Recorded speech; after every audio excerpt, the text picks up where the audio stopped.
Mic check 1, 2, 3, 4, 5, 6, 7, 8, 9, 10. Can you hear me? Yeah. Good. So you can leave that on? You gonna wait until he walks in?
Well, good morning, everyone. Joining us this morning for the latest updates, we have some members of the Republican Governance Group, one of our most active caucuses in the Republican side. These are folks among our friends and colleagues, the most productive, most dedicated, most effective members because they are people who work every day on solutions for the greatest challenges facing our country. And Carlos Jimenez is with us, and Blake Moore, and Julie Fedorchik, and Gabe Evans. Beth Van Dyne may be joining us. I think she had a flight delay. But they've been out in their districts working very hard to help their constituents navigate through the chaos that's been created by the Democrat shutdown. And if you're keeping count, this is day 37. 37. It seems unbelievable to us that we've gone this long. It is officially and shamefully the longest shutdown in U.S. history. Republicans feel very helpless about the situation because, as we've noted, there is really nothing for us to negotiate. We sent them a clean CR, as you know, back in September 19th, we passed it out of the House. It feels like a lifetime ago. But that was a nonpartisan measure. It was 24 pages in length. It has no Republican priorities on it at all. It was merely the status quo to keep the lights on so that the members of Congress and the Republican and Democrat Party could work together to finish the government funding appropriations process. And the Democrats tried to turn that into a game. Now, we're gonna give you the latest updates on that and where we think this is headed. But I just first want to address in a bit more detail the current state of our politics. It has been very interesting to us to see all the pundits trying to spin the results of the election on Tuesday. I just want to point out some simple facts here, and as usual, I try to be concise and give you the highlights here, but there's some things that we really need to point out. First, there were no surprises on Tuesday night, okay? You had blue states and blue cities that voted blue, to the alarm of no one, to the surprise of no one. That was what was expected. It just so happened that New York and New Jersey and Virginia were the states that were in the national spotlight on Tuesday. If the tables had been turned and if the calendar had been different and you had 3 red states, we'd have an entirely different narrative that you all would be writing about. Don't lose the simple facts. Second, the big headline that everyone is writing about appropriately is that the future of the Democrats was set in New York City. A 34-year-old Marxist is now the leader of the Democratic Party, and it is a very dangerous road for them to go down. I want to say this because a lot's been said about the Mamdani campaign. It is very easy to run and win as a socialist, right? All you do is promise everything to everyone for free. What a great message that is. Boy, that really resonates for people who don't study history. And while you're making all those promises, you hope that they never realize the trap that you're actually setting, the impossibility of fulfilling your fantastical claims and dreams, and the extreme danger and chaos that would result if you ever could. When you run as a socialist, you have to hope that they never understand that this will lead to the inevitable loss of their freedom, their opportunity, and their security, the loss of meritocracy and fairness in society, the loss of colorblindness, and the loss of emphasis on character, and the morality and the personal incentive and the common sense that we rely upon to keep a republic in operation. If you run as a socialist, you run on a big list of false claims, and you promise everything to everyone and you can't deliver, and if you were ever able to deliver, it will be to the great detriment of the very people that you lured in to vote for you. Third fact about the election on Tuesday night is that the Democrats, and you all are not writing about this, and you should be, not writing enough about it, the Democrats have now set themselves on a collision course in their own tent. If you look at Spanberger in Virginia and Sherrill in New Jersey, they tried to run as moderate pragmatists. That's how they self-described. But they will be no match for the coming communist wave taking over their party right now. The energy is on the side of the Marxists. Look no further than the top 2 Democrats here in Congress. We've noted this here every day. They had to bend the knee to the socialists. Hakeem Jeffries and Chuck Schumer are both from New York. The top Democrat leader in the House and the top Democrat leader in the Senate, they couldn't get around that. And so Hakeem had to ultimately embrace it. He had to give the full blessing to Mamdani and his agenda, and he co-owns it. And Chuck Schumer flirted with it. He pandered all along. He flirted with that open endorsement till the better end, even though Mamdani is an activist against Israel and an anti-Semite. Chuck Schumer is the highest-ranked Jewish official in America, and even he couldn't bring himself to disclaim that. And as we've noted here every day, the sole reason for the entire federal government being shut down now, the sole reason for all the American people suffering all this pain and hardship is because of the fear of political retribution from the far-left activists who run the Democrat Party. That is the motivation for the shutdown. It's never been about any policy issue at all. It was only so that they could show a fight and try to show that they're tough to this rising far-left activist base in the party. The old guard has been repudiated, and the radicals are taking over the Democratic Party. We have evidence now every day. Yesterday, Jared Golden announced he would not be running for re-election in the state of Maine. He's a moderate, and he has no place in his party anymore. And then this morning, you saw the headline. Former Speaker Nancy Pelosi has now announced her retirement this morning. That is a very important sign that I hope that you all will delve into. Even the famous San Francisco liberal is not far left enough for the neo-Marxists. We commend her for her services. We all do, everyone who serves in Congress, but there should be a lot written about that. Fourth point I just want to make in the aftermath of Tuesday is that off-year election results in isolated places are never indicative of the upcoming midterm election. Don't read too much into that. You shouldn't. If you do, you're going to miss it. The GOP is in excellent position to win big next year. And when I say I'm bullish about the midterms, we absolutely are, and there's a lot of reasons for that. This is not groundless optimism. It's based on facts. The reason we're in such a great position is because we are united.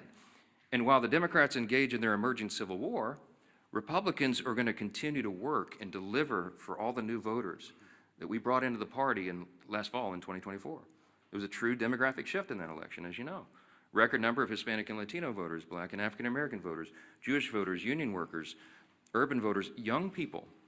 And while they say that there's this big swell of enthusiasm of young people based on what happened in New York City Tuesday night, I would give to you Exhibit A on our side. Maybe you're not noticing, but the turning point events at college campuses all around the country are setting records for attendance. You have hundreds of thousands of new young people weekly coming into the movement that are enthusiastic, young conservatives who are looking for truth, who believe in America's founding principles, and who want to be engaged. And they will be engaged in next year's midterms. The third reason is we got a very favorable map. You shouldn't miss this either. I was very bullish even before the current redistricting battles began. As we sit here today, there are 13 House Democrats sitting in districts that President Trump won. There's another 21 of them in districts he came within 5 points of winning. There's only 3, conversely, there's only 3 House Republicans sitting in districts that Kamala Harris won. That's a lopsided map. And after redistricting, we think we'll net a few more seats, handful, maybe 6 to 8. We're in very good position to make history and grow this majority. And finally, I'll just leave you with this. The reason we're so enthusiastic about running next year is we have a real record to run on.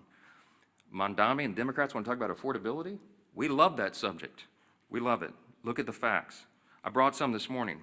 It's the Republicans who are working every day to make life more affordable for working families. And it's not a talking point for us. We are delivering. After 4 long years of skyrocketing prices under the Biden administration, we had to take over. You don't flip a switch and reverse that overnight. It takes a while to work those policies out of the system and to get the new ones in. President Trump and Republicans are delivering results for the American people that they can see and feel. To date, we've seen core inflation is nearing its lowest level in 4 years. Gas prices have fallen to a 4-year low. Prices for everyday goods continue to decline, and blue-collar workers are seeing the largest increase in wage growth in nearly 6 decades. That's the result of our policies. And Congress, House Republicans are working hand in hand with President Trump to advance his affordability agenda. It is President Trump who ran on that. It's President Trump who's delivering on that. And we are all partners in that new effort to make America great again. It begins with the economy, and we know that. We're laser focused on making a difference in the lives of hardworking American families. Here's another demonstration, the Working Families Tax Cut. It is aptly named. It's the largest tax cut in U.S. history for working and middle-class Americans. You got Bernie Sanders running around, they're talking about the billionaires. It's not this. That's the opposite of the truth. Look at the facts. That bill was written for lower and middle-class earners, and they are the ones that will feel the positive effects going into next year. We included in that, as you know, no tax on tips, no tax on overtime, real tax relief for seniors. These are the kinds of things that people feel, and they see that we're making good on our promises. We've made historic investments in American energy dominance to drive down the cost of gasoline and groceries. And we're grounding every decision we make in common sense. That's what we restored. That's what we ran on. That's what we're delivering. A return to common sense, not the woke progressive nonsense that they delivered for 4 years, not the spending like drunken sailors that drove cost up for everything with inflation. We're restoring common sense, fiscal responsibility. We're good stewards of taxpayer dollars, and we're refusing to cave right now, today, to the Democrats' wild demand to spend $1.5 trillion in new spending. That is taxpayer dollars, that's your money, that they want to spend to reopen the government. That's their counterproposal. That's why we're not having a negotiation with them. It's ridiculous. Included in the $1.5 trillion that they want to spend is $200 billion, almost $200 billion, to restore health care benefits to illegal aliens. That is taxpayer money that they want to spend for that. They want to send billions of dollars back overseas for social programs in foreign countries. We're not doing that. They want to give $500 million back to the Corporation for Public Broadcasting to prop up left-leaning news organizations. We're not doing that. And by the way, in the middle of all this, they want to cut $50 billion from the Rural Hospital Fund. They can't tell you they care about health care since they put that in their proposal. We're grounding every decision in common sense, and Democrats had their chance. When they controlled Washington, look at the history, don't forget it. This was just a year ago. You know what we inherited? They left us with a 40-year high inflation, higher taxes and energy prices, and massive instability around the world. And what did they do in June of this year? This is the most recent history no one can forget. They voted against no tax on tips. They voted against no taxes on Social Security. They voted against a larger child tax credit. The Democrats in the House and Senate voted against lower energy prices, against more American manufacturing and jobs, and against lowering health care premiums by 12%. That provision, the cost sharing reduction provision, was in the House version of the Working Families Tax Cut, the big beautiful bill. We sent it over to the Senate, and they worked to strike it out of the bill. Ask the Senate Democrats about that. Right now, they've created another mess. They've created a mess for America with this pointless government shutdown. The Democrats will tell you that they're feeling emboldened. They're feeling emboldened because they had a few blue state election results. It does not change the fact that they have walked their party off a cliff with no parachute and no path forward. The reason we're stuck right now is because of one simple fact. If they vote to reopen the government, the Senate Democrats are afraid that the radicals in their party will say that they caved. They're afraid of the retribution that will come from that. But if they keep the government shut down, they know very well, as we all do, that millions of Americans will continue to suffer as essential services remain unfunded and paychecks to federal workers continue to stay stalled. So our question for Democrats this morning is this: which constituency matters more? The loud radicals in your party or the hardworking American people? I can tell you which side the Republicans are on. 15 times we voted for the hardworking American people. And 15 times so far, the Democrats in Congress have voted for the radicals in their party. It is unconscionable to us that they've allowed it to go on this long. And at some point, all you can do is pray that common sense prevails. And that's what I've been doing a lot of. We hope and pray that there are still Democrats out there. There's just a handful. We need 5 more votes. 5 centrist, common sense Democrats in the Senate to come to those senses and do the right thing. It's time for them to put their country first. I'm delighted to introduce the next speaker, and he's a congressman from Miami. He's a former mayor of the county down there, and he has been in charge. He served as a police officer, but he was the chief of the fire department down there. I mean, the guy's resume is longer than almost anybody in Congress, and as a son of a firefighter, I always take personal delight in reminding everybody he's the only career firefighter paramedic in Congress.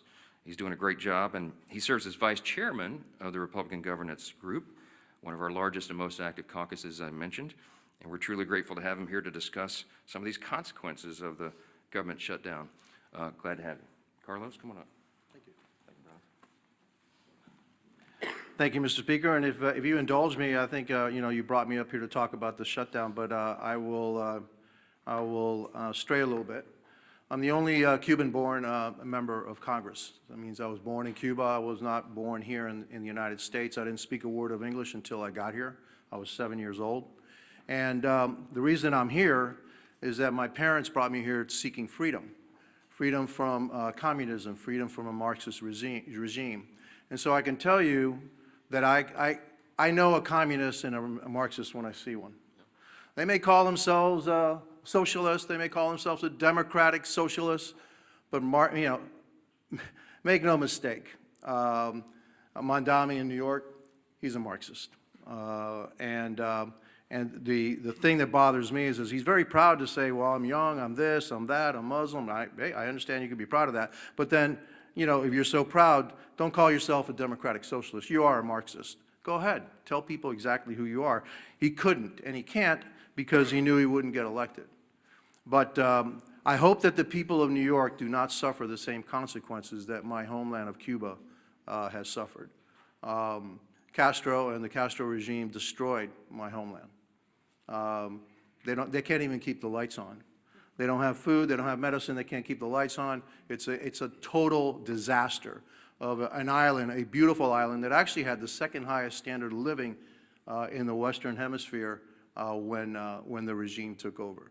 And so one of the reasons I'm in Congress, the primary reason I'm in Congress, is that I want to make sure that my children and grandchildren never suffer the same fate that my parents did, having to leave their country and bring us to a new country with about $10 in their pocket. Now, that's what makes this country great. My parents came here with $10 in their pocket and a watch. By the way, I still have that watch. All right. And here I am. Their son was a firefighter. He was a city manager. He was a county commissioner, county mayor of the largest county in the state of Florida, and now a member of Congress. I don't think there's too many countries that you can say that can happen. That's why I love this country. That's why I will fight for this country. And again, I know a Marxist when I see one.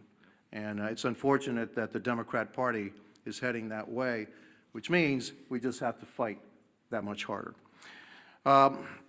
Here to talk about the shutdown. And so, I'm Congressman Carlos Jimenez again. I represent the state of Florida, Miami, and the Keys. Today I'm standing in for my friend, RG2 Chairman David Valadeo of California, with one clear message, and I want to thank also the other members of RG2 that are here. The Republican Governance Group focus has always been about governing responsibly. RG2 is committed to putting results ahead of rhetoric, keeping the government functioning, and finding practical, common sense solutions that improve the lives of the American people. That's what we're here to do. And that means that we do what's right, even when it's hard. Yes, we're here on day 37 of the Democrat government shutdown, and with each passing day, more Americans are feeling the impact. The effects in my hometown or in my state. In my home state of Florida, 155,000 federal employees have not received their paychecks. Close to 2 million Floridians who rely on SNAP, including more than 1 million children, will not be getting their benefits. My colleagues on the other side insist we have chosen, my colleagues on the other side of the aisle have chosen politics over food security for millions of Americans. Small business loans are being delayed, totaling nearly $300 million in missed distributions, costing our state an estimated $1.7 billion in economic benefit alone.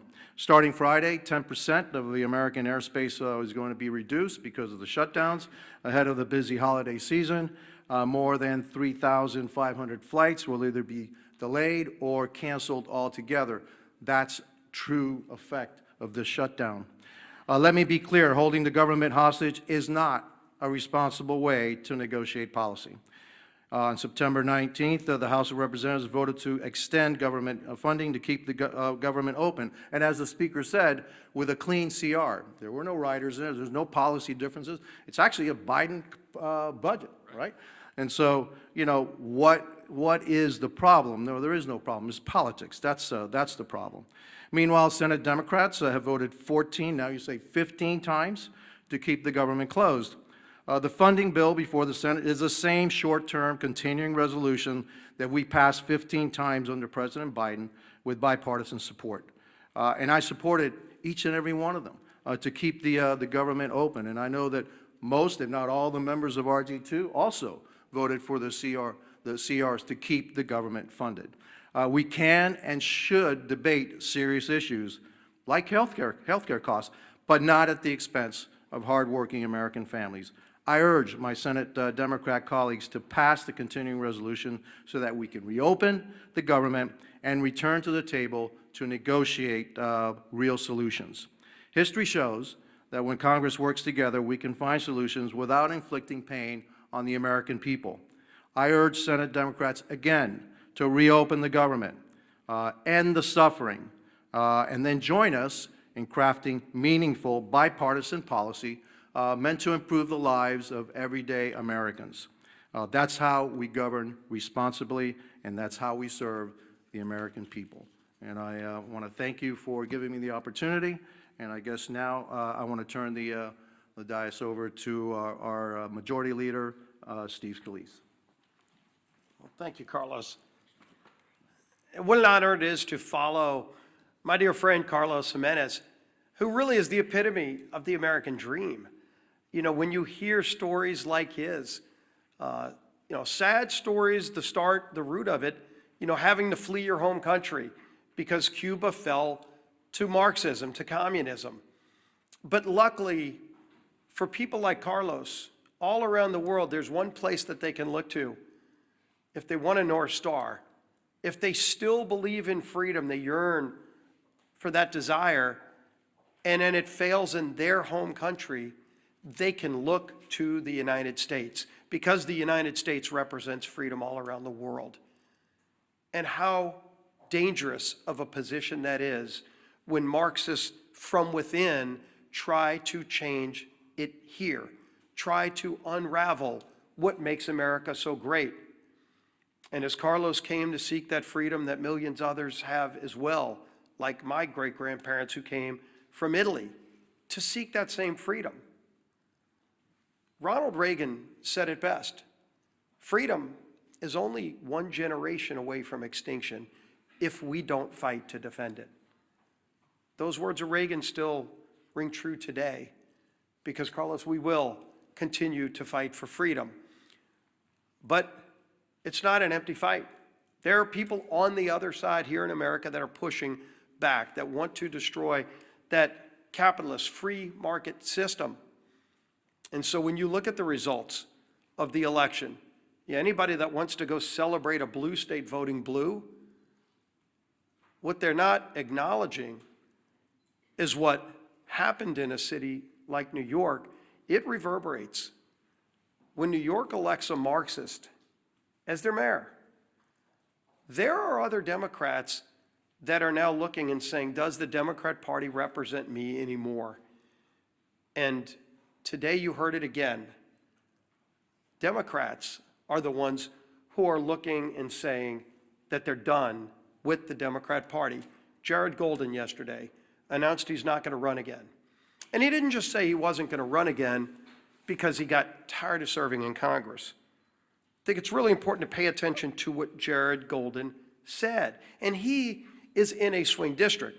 Jared Golden is one of those moderate Democrats who represents maybe the old Democrat Party now, what was discarded by the voters on Democrat cities and states. But it's not where America is. So when Jared Golden announced yesterday he's not going to run again, he said, quote, "We're allowing the most extreme pugilistic elements of our party to call the shots. Just look again at the shutdown. For as long as I can remember, we have opposed shutting down the government over policy disputes. We criticized Republicans for taking hostages this way." That was Jared Golden explaining why he's done with being a Democrat in Congress. And when the Democrat Party no longer stands for common sense, for members that do on occasion reach across the aisle, they're going to be relegated to a scrap heap of history, because America is not a socialist nation. While the Democrat Party has turned their leadership structure over to a socialist, it's not where America is. And if they're running people like Jared Golden out of their party, they can go celebrate the results of last night's election. Again, if Alabama held an election also Tuesday, and gee whiz, a Republican governor was elected governor of Alabama, would anybody be writing a story about it? Of course not. So let them go celebrate New Jersey electing a Democrat governor, New York City electing a Democrat. The real concern is that the Cuomo wing of the Democrat Party got destroyed by the Mondami wing of the Democrat Party. And if they want to call that a victory, good luck. Something tells me they're not going to be sending Mondami to swing districts around America. He's not going to Maine. Let Mondami go to Maine for that now open seat in Congress, a 50-50 district. Will they be sending Mondami to those kind of swing districts? Colorado, where somebody like Gabe Evans represents, is Mondami going to be going there? Because that's where their party is now headed. And they chose that. But America is not embracing that form of socialism. We know what you get from socialism. You get the promises of free everything. But Americans know innately there's no such thing as a free lunch. All you end up with, the results, are the hollow promises and the failures that come with those promises, because you know you get what you pay for. And somebody else is going to have to pay for that free thing. And a lot of those rich people they love denouncing are leaving. Many have already left. So even when they go raise taxes even more, with the highest rates you can imagine, who's going to pay those higher rates? It's not going to be the millionaires and billionaires. Many of them have already left. It's going to be hardworking families in New York City. Good news for you, you might be making $100,000 a year.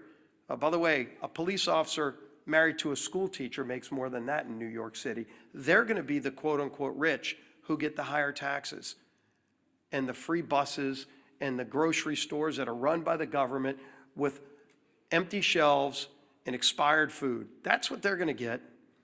But the rest of America is not going to have it. So while Democrats keep the government shut down, and they brag about it, I mean, you heard Senator Murphy yesterday, quote, "I think we're in an enormously strong position right now." Strong position? What's so strong about taking food out of the mouths of 42 American families? What is strong about that, Senator? Sure, you can vote again today to keep the government shut down, but there's nothing strong about denying food to people who are low income and who can't afford it. That's a weak place to be. But that's what they're bragging about. When, as we saw, the transportation secretary yesterday said 10% of flights are going to have to be cut back because we don't have enough air traffic controllers because Democrats chose not to pay them. And so people are getting ready to go travel to see their family, hopefully, for Thanksgiving. But they're not going to be able to get that flight. They're going to have to leave a day or two earlier to drive. Maybe they won't be able to fly. But don't worry, some Democrat senator thinks he's in a stronger position because he's now leveraged Americans as pawns in some game. That's what they think this is. It's disgusting. And the American people are catching on. And so while Democrats applaud socialism being the new wave of their party, the few common sense Democrats left in their party are leaving, running for the exits. Well, you might be able to leave New York City and go to Florida or Texas or somewhere else, but if they destroy America, there's nowhere else to go. That's why we're going to fight for freedom every single day, and their approach to Marxism, socialism, whatever you want to call it, will not prevail in America. Our whip, Tom Emmer.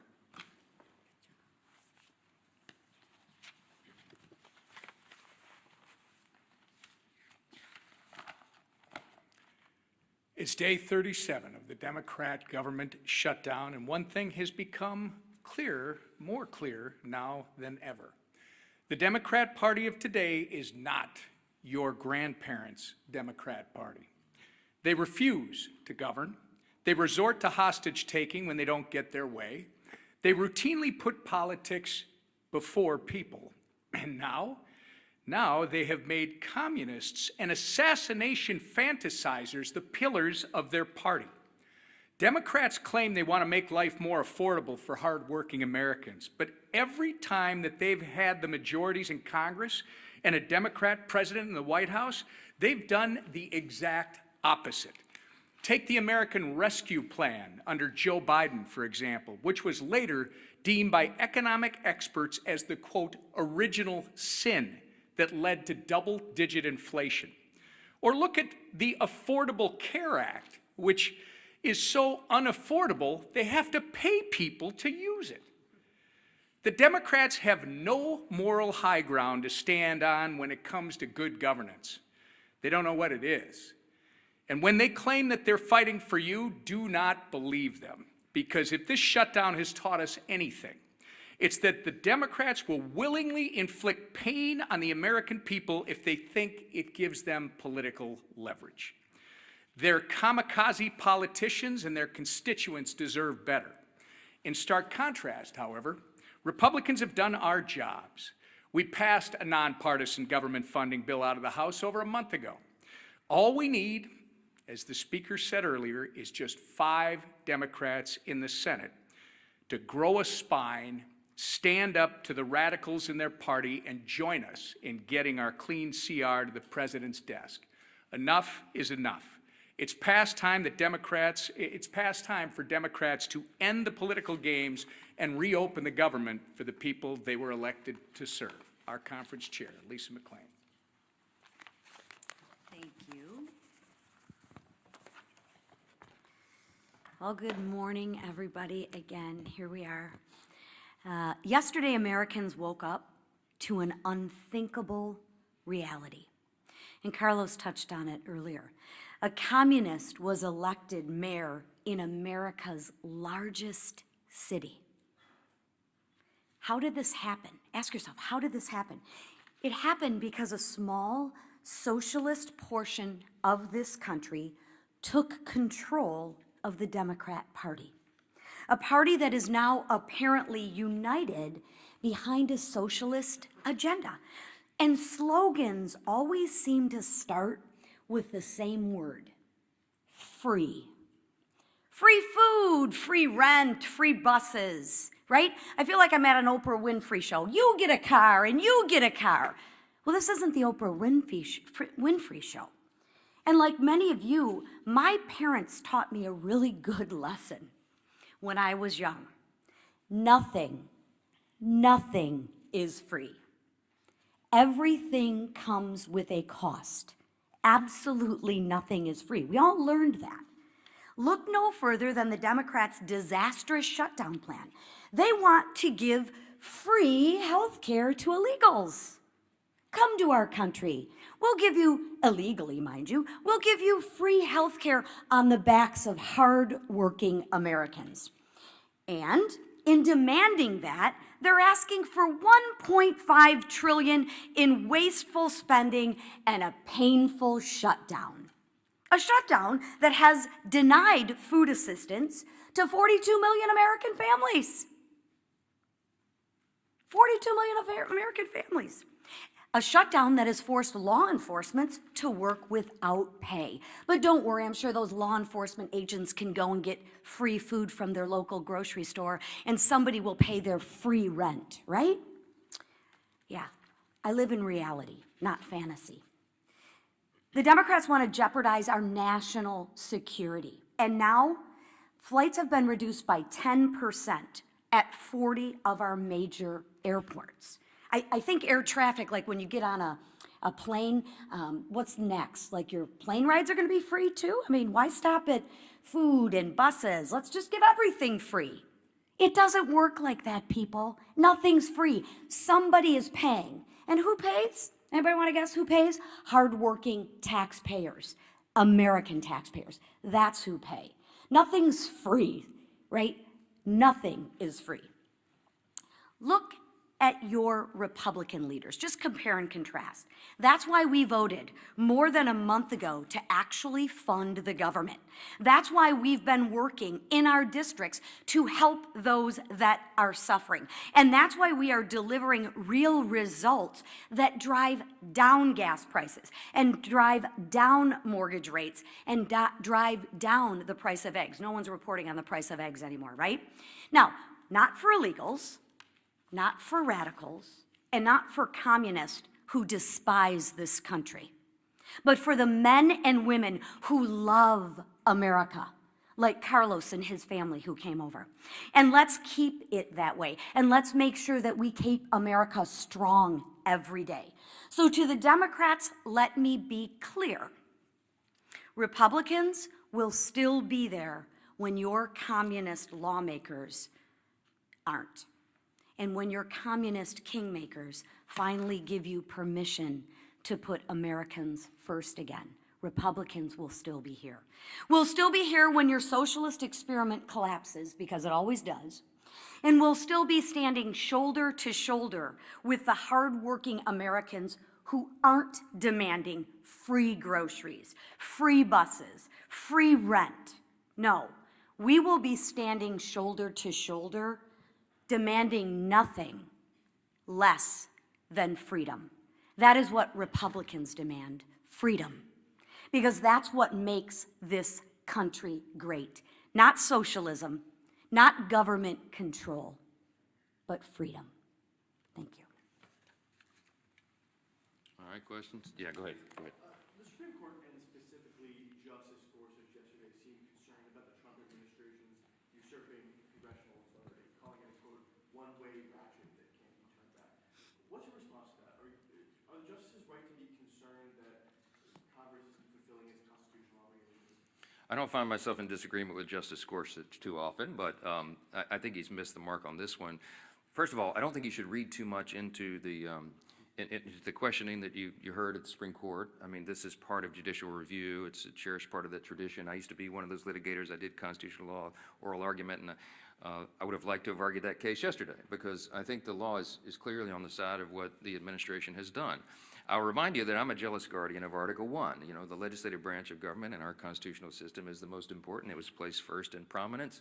And that's true. And while Congress has a role to play in tariffs and related trade and economic policy, the executive branch does as well. And I think the president has used that well within the bounds of what he's allowed to do, because he's addressing what was truly a crisis for the country. The trade disparity had gone on for decades. It was creating a real imbalance, and it was adversely affecting American people and consumers. Remember that he ran on this idea. He talked about tariffs on the campaign trail, and he got a popular and electoral college mandate in the election.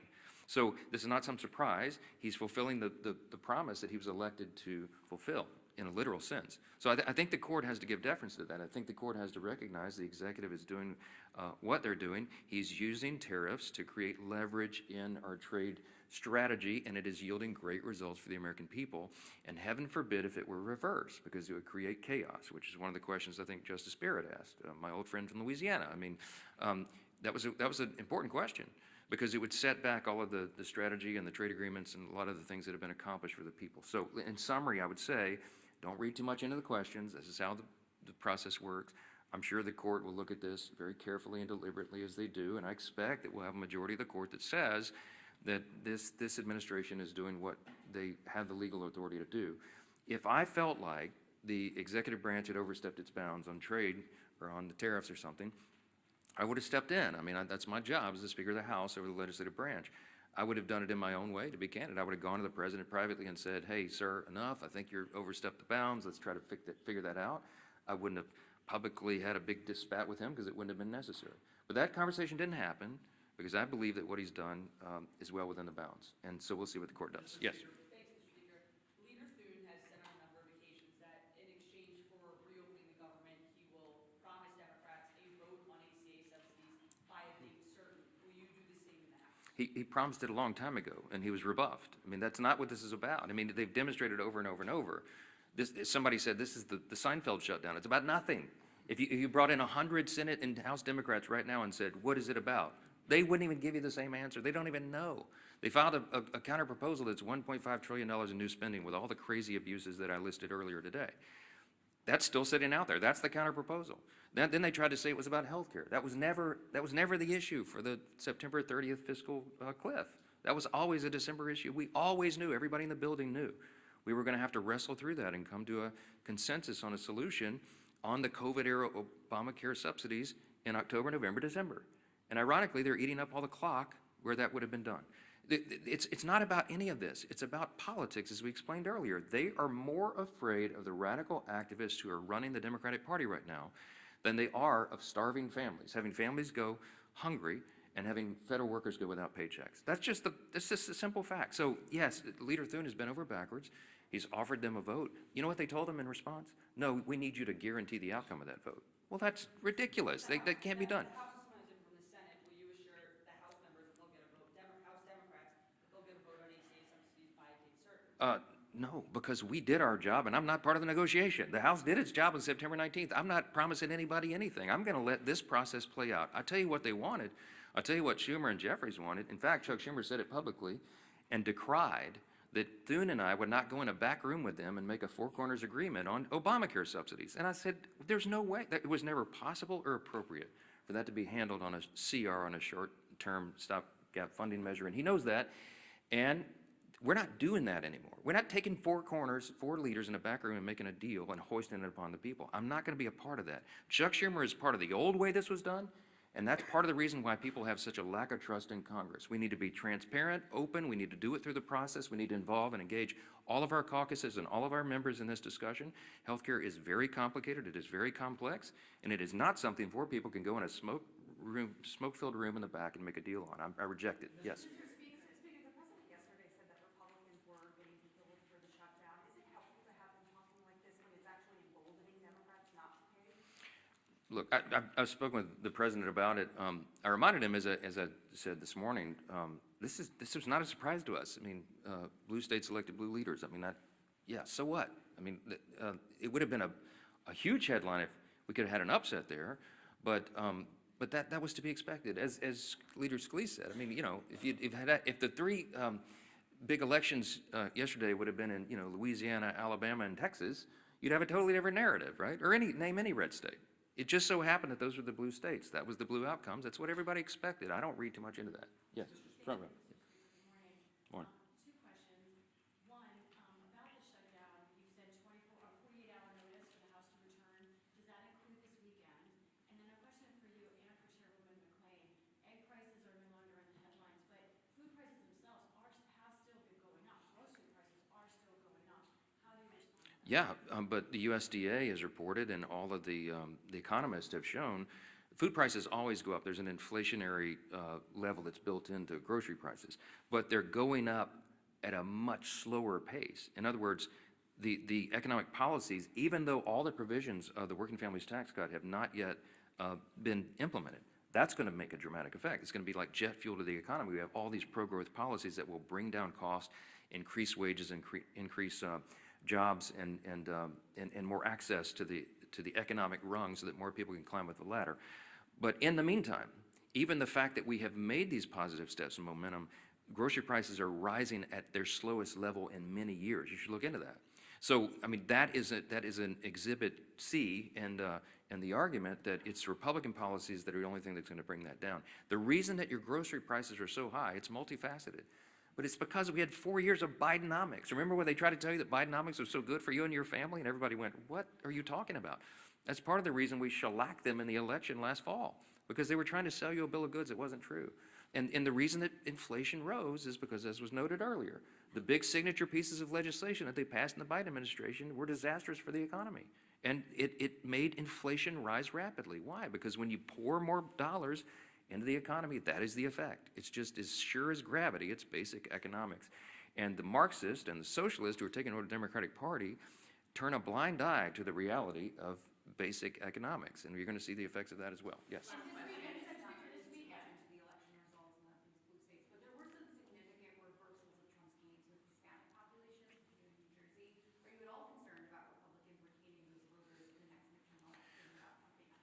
No, I do believe that the demographic shift that we we were able to see and experience in the 2024 election will hold. I believe that large numbers of those new voters and these demographics that have not traditionally been with the Republican Party are with us. I will point you to the study that the Democrats themselves paid for that came out, a week or so ago, and they had, I think, hundreds of thousands of respondents to these polls. And the Democrats determined in their own analysis that they are regarded as weak, woke, and out of touch with the people, okay? That's why they lost last November, and that's why they're going to lose this coming November, okay? As Carlos Jimenez said, as a Cuban who came here, his family immigrated here, he came here when he was 7. This is the American dream. I know that the Hispanic and Latino populations across this country understand which party is delivering for them, and they're going to feel that positive effect. They're going to feel increased wages and more opportunity, and before they get to that election next fall. And that's why we did the big, beautiful bill, the Working Families Tax Cut, so early in the year, because we wanted that to really take hold after the beginning of the year so that people will feel that. And we're convinced they will, and I think that's going to inure to our benefit. Thank you all so much.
Save healthcare. That's been the crux of the fight from the beginning. And there are plenty of Republicans in the Senate and in the House who actually know that they have to save healthcare. They are saying it out loud that we can't afford healthcare premiums to double and triple so that people just don't use their healthcare at all and they are at risk of dying. So we can't continue to let Republicans just slash whatever they want in violation of what we in Congress authorize. And that's why Democrats have been holding the line and must continue to do so. We're still here in Washington, D.C., ready to negotiate. We've also been organizing food assistance for our constituents, listening to story after story from families who can't pay their bills, families who are going hungry because of the cuts to SNAP. And yet these same constituents are saying to us, please do not fold without making sure that we can afford our health care, because they understand that this fight is about their ability to live. So no, a promise of a failed vote or a promise of any vote later down the line is just not good enough. Trust has completely broken down because Republicans keep breaking their promises. The urgency is real. The premiums are rising now. Rural hospitals are closing now. Tens of millions of Americans are suffering now. So we need a real, tangible win that the American people will feel now, not a promise to think about addressing a healthcare crisis in the future. Any deal must secure the extension of the ACA tax credits and ensure health care for the American people with agreement from the House, the Senate, and the White House. Full stop. We have the momentum. We have the support of the people because we are fighting for them, with them, and we can't give out without a real victory for the people. So I want to thank our Senate colleagues for standing strong, and I want to say the people have spoken. Stay strong and do not cave. It is now my honor to, just making sure our whip isn't here yet, she's going to be here in a minute, but it is now my honor to introduce the incredible Chrissy Houlihan, who many of you saw challenging Mike Johnson, demanding that he actually sit down and negotiate. Thank you so much, Chrissy Houlihan from Pennsylvania. Thank you, Representative Jayapal. My name is Chrissy Houlihan, and you probably don't hear me speak quite as forcefully as I did yesterday, but I come from just up the road, a purple district in Pennsylvania, just outside of Philadelphia, that has just as many Republicans as Democrats in it. Those who know me understand that I am pragmatic, I'm typically cool-headed, and I'm typically quite collegial. And for the past 7 years, I've dedicated my efforts, first and foremost, to bipartisanship, because I really believe very much to my soul that in order for us to succeed, for our constituents, mine and everyone else's, that the people they send to DC must work together. It was never, ever optional until now. Legislating that really creative process requires that we work across the aisle. It requires that we reach across every single divide and that we navigate every disagreement to negotiate the very best possible available optimal solution for all of the American people. Is this a perfect system? Clearly it is not. Sometimes, in fact most times, the results aren't exactly what anybody wanted completely, but that's the messy reality of our democracy. It's a treasured process. And every single member of the Congress has promised, indeed taken an oath, to protect that process. Negotiation is a tool that Congress has deployed since America's founding. But right now, inexplicably in my opinion, the Republicans have refused to engage in it. And it's that stubborn refusal that is having catastrophic and life-threatening consequences. For the first time ever in my service here, Republicans have gone radio silent, which is in fact why with Mike Johnson in our current most recent exchange, and I like to think of it as a dialogue more than a confrontation, at his press conference yesterday, he reminded me and the American people that he has literally not sat down and talked to Democratic leaders since before the shutdown. Before the shutdown, now on day 37. I reminded him that I have his phone number, I have Hakeem's phone number and Senator Schumer's phone number, and I'm happy to share that with him if for some reason he has a new phone. He and my Republican colleagues have done this radio silence apparently at the direction of their leadership. So instead of working with us, they are literally refusing our calls and refusing our asks for meetings, choosing instead to spend their time gaslighting the American public and creating and sowing even more division. They refuse to sit down with us, and they refuse to tell the American public the truth. They are lying to us about the One Big Beautiful Bill and its draconian cuts. They are lying about employment and inflation figures and our stuttering and shuddering economy. They are lying about the actual price of gasoline and groceries and so much more. So it is really past time to bring both parties together and to negotiate an end to this shutdown. But there are things that we need to be able to negotiate that shutdown. We require a deal that actually addresses the healthcare crisis. Not that promises to think about addressing it down the road in 2 weeks with concepts of a plan. Sadly, at this point in time, even I say it's impossible to trust our Republican colleagues to honor their promises and their obligations because they have become unreliable narrators of facts. Each day of this shutdown has been brutal for our country, but Democrats have been here all along, and we're still here. We're still here to protect the health care for every American, and we're still here to protect our very democracy itself. So as I said, we will meet Speaker Johnson anywhere. I will meet with him anywhere. I left a message with his scheduler, and I'm happy to put him in touch with Leader Jeffries if he somehow has lost that number. I'm a fan of the Dr. Seuss and children's literature. In a house with a mouse and a roof and a car, I will meet him anywhere. I will eat green eggs and ham anywhere.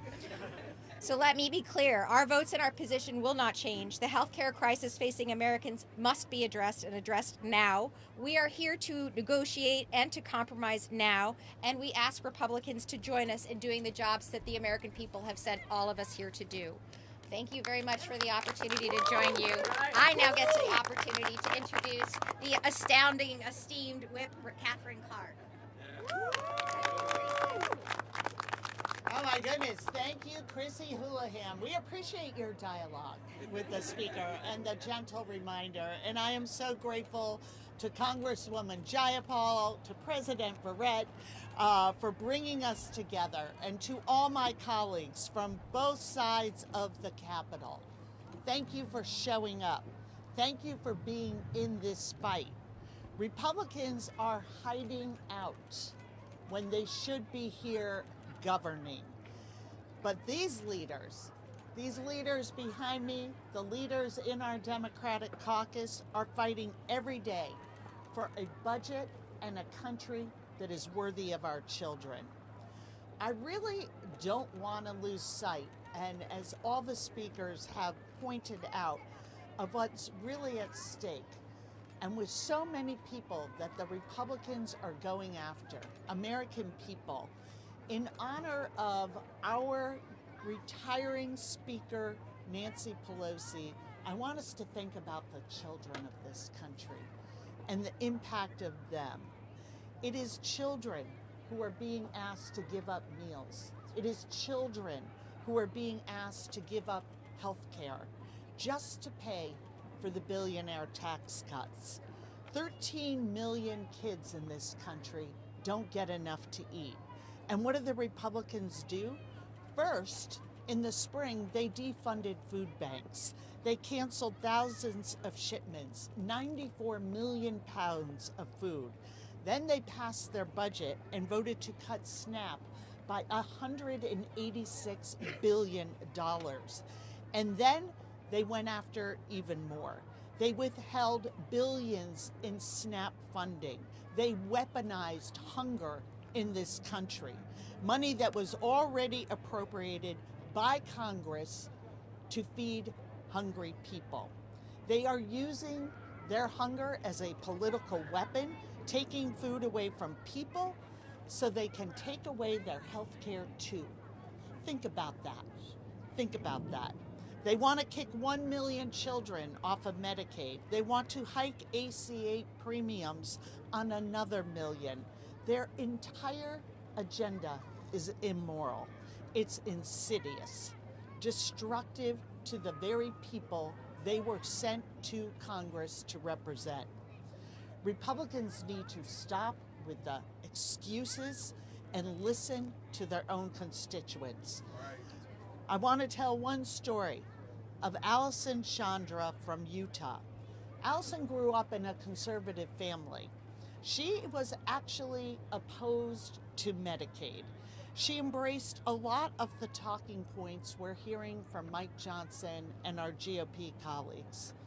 And then Allison found out her son had a rare, threatening heart disease. She and her husband simply couldn't afford the treatment their son needed without Medicaid. 11 years later, her son is thriving because Medicaid saved his life. And Allison, at this time, when healthcare is threatened for millions and millions of Americans and millions of children, she wanted to share her story with her delegation. She described her meeting with her Republican senator as dismissive. He wouldn't even sit down at the table. He wouldn't take a seat and engage with her and her children. And her Republican representative in the House, he didn't take the meeting at all. He couldn't bother to meet an 11-year-old boy whose life was saved by the very program he was voting to dismantle, a program that covers 4 out of 10 children in this country. So Republicans can pretend, they can spin their story that they sit on the side of working families in this country. Ask them if they've talked to a mom like Allison. Ask them if they're ready to protect the resources that families need and count on. Ask them if they're ready to protect health care for kids in this country. And then ask them to come back to work. Thank you so much. Thank you so much, Whip Clark, for your leadership and for our leaders' leadership in just holding strong and making sure we deliver for the American people. It's now a great honor to introduce the president of SEIU International, April Verrett, who has been such a champion, whose members are on the streets every day demanding that we deliver for people. Hello, it's really an honor to stand with these amazing leaders, these amazing women in our country who continue to go to work every day despite the shutdown of Congress to do what they were elected to do. And that is to be champions for the people. And I'm so proud to be with them and to send a clear message that the 2 million members of SEIU stand with them, determined to make sure we don't leave behind the 16 million Americans who are staring down the loss of their health care in the face. Let's not forget these 16 million that stand to lose Medicaid coverage are mainly children. History as the greatest speaker of all time. Her tenure has been iconic, legendary, historic, and transformational. The incredible pieces of legislation that she has moved into law through her brilliance, her wisdom, and her incredible grasp of how to get things done for the American people is too numerous to list right now, but it includes the Affordable Care Act, the American Rescue Plan, the PACT Act to provide health care to our veterans, the CHIPS and Science Act that has brought domestic manufacturing jobs back to the United States of America, and of course, the Inflation Reduction Act, which included the largest investment in combating the climate crisis in the history of the world. As a result of Nancy Pelosi's historic tenure, the nation is better off today than the one she found upon her arrival in 1987. It's been an honor and a privilege to be able to serve with her, work with her, be mentored by her, learn from her, and get things done for the American people alongside her historic tenure as Speaker. This is day 37 of the Trump Republican shutdown. And the position of House Democrats remains the same. We will not support a partisan Republican spending bill that continues to gut the health care of the American people. We're ready, we're willing, we're able to sit down with our Republican colleagues anytime, any place, in order to reopen the government, to find a bipartisan path forward, and to decisively address the Republican health care crisis that continues to crush people all across the country.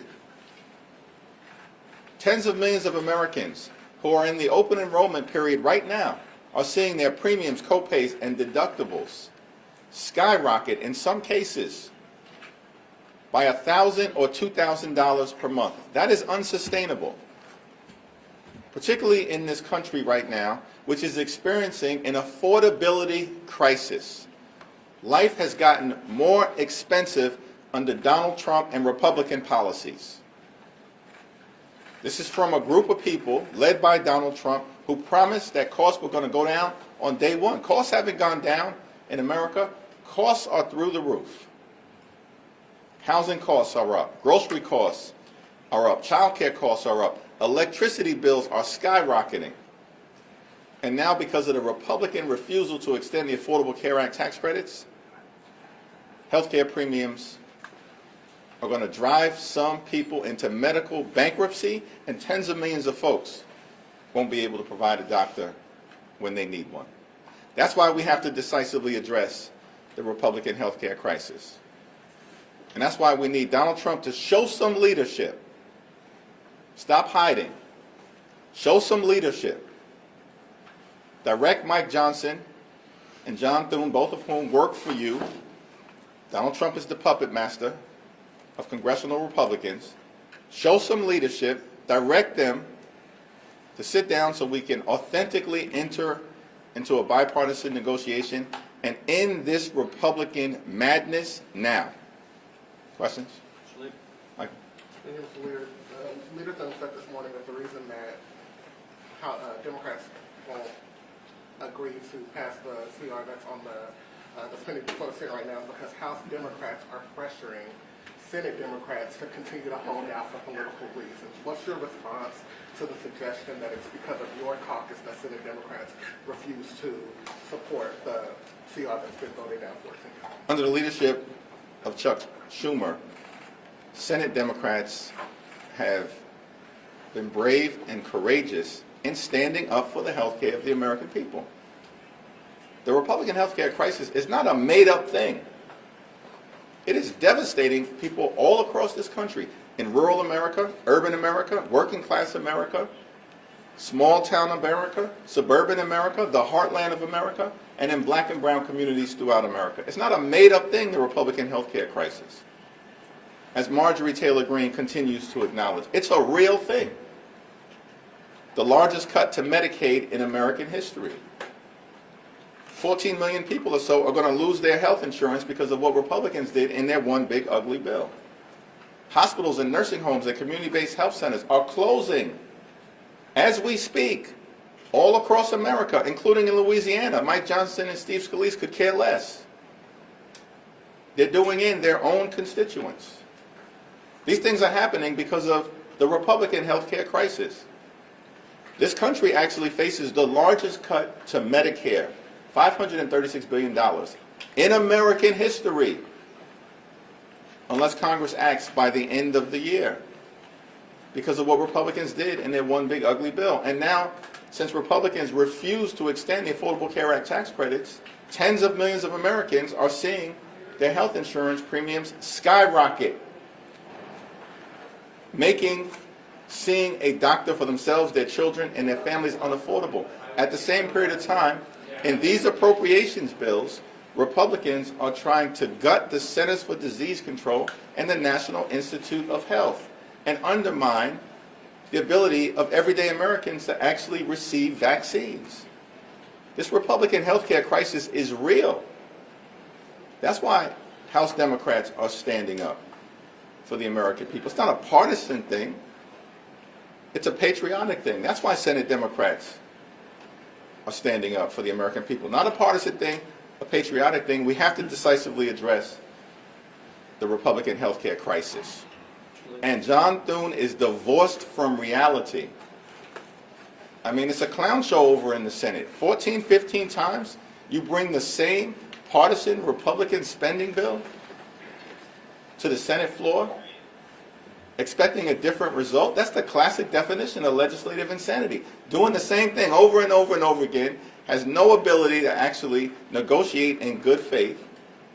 And this has gone on week after week after week. Mr. Leader, thank you. Good morning.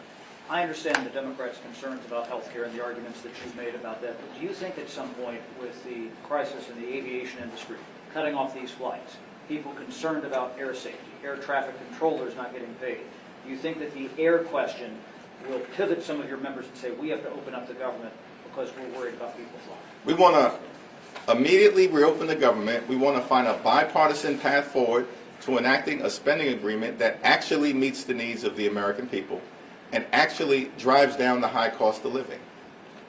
What about what happened on Tuesday? Do Republicans not understand? They got wiped out all across America because they've made this country too expensive, and they failed to do anything about the affordability crisis. And as Democrats, our position is simple, and we're doing this for everybody. Whether you're a Democrat, a Republican, an independent, we're doing this for everybody. We have to lower the high cost of living in the United States of America. And we have an opportunity to try to do it with respect to health care. But the Republicans refuse to extend the Affordable Care Act tax credits.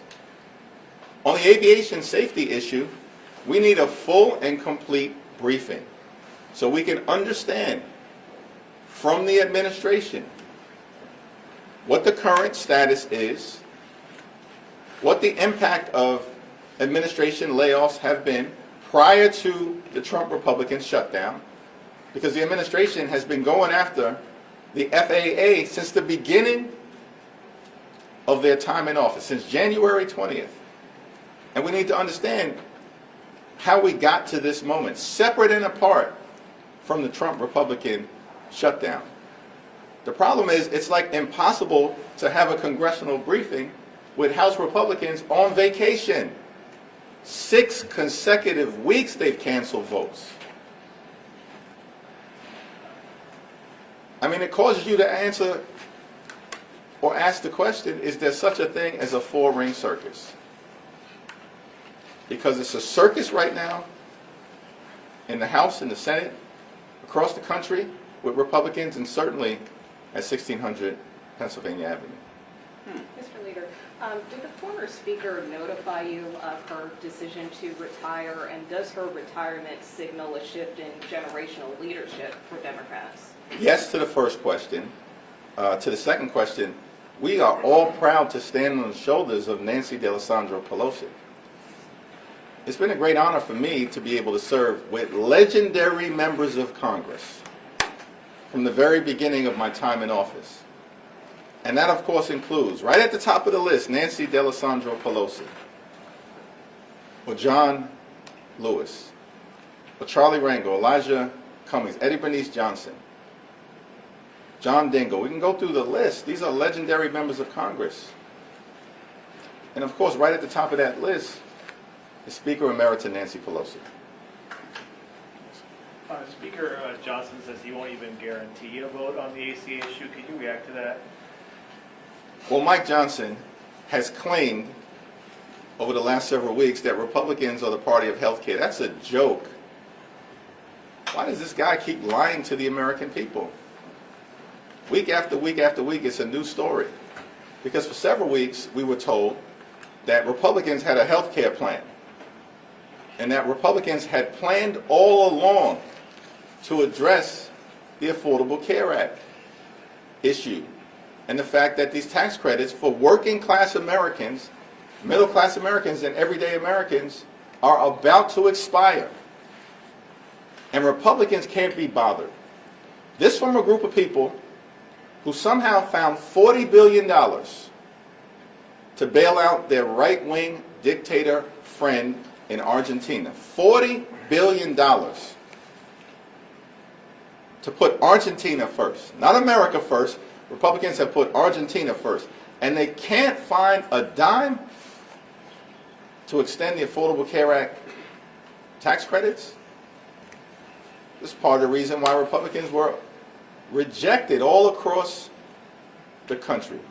Pummeled, shellacked, beaten down electorally all throughout America because they have failed to address the affordability crisis. And instead, everything that these Republicans do, including their one big ugly bill, is about providing massive tax breaks to their billionaire donors and subsidize the lifestyles of the rich and shameless. Thank you, Leader Jeffries. With Speaker Emerita Pelosi not seeking re-election, this coincides with Mayor-elect Mamdani in New York City.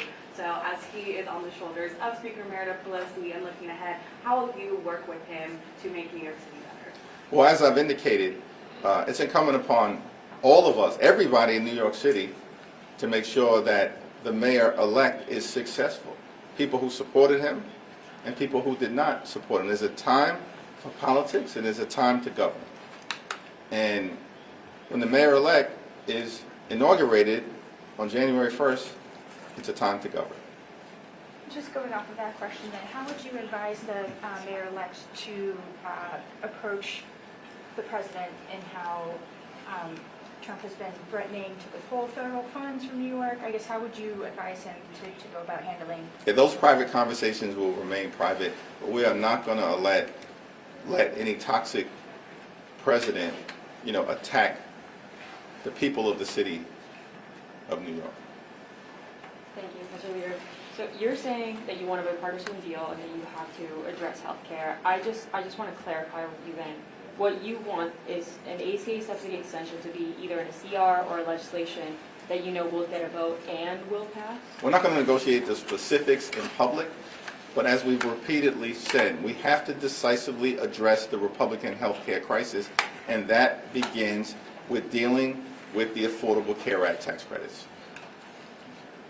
To build off of that, would you see, because it seems conversations are continuing over on the Senate side, at least amongst the rank and files, about would you see a standalone ACA vote as a cave, and what is your advice to those rank and file members? What we have repeatedly said as House Democrats is that we will consider anything in good faith that is sent over to us from the Senate in a bipartisan way. But it has to have a path toward decisively addressing the Republican health care crisis, beginning with an extension of the Affordable Care Act tax credits. Thanks. All right, lastly, let me just say, Trump has stunningly made the point that the economy in this country is going well. It ain't going well. Everyday Americans know that they are working hard, they are playing by the rules, and they cannot get ahead. They can barely get by.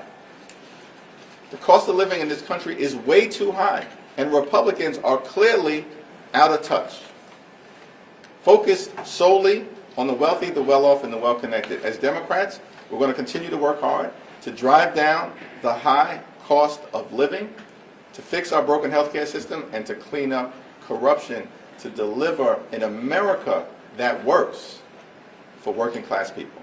Thank you, everyone. Thank you for your service.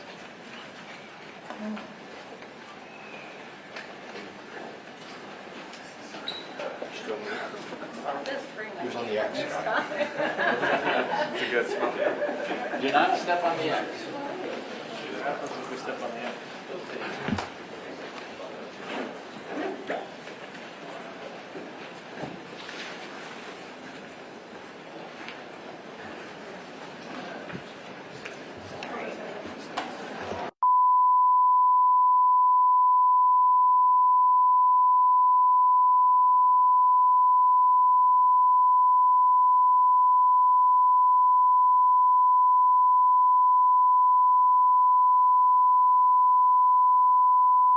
First Amendment has a hidden clause that prohibits criticism of him.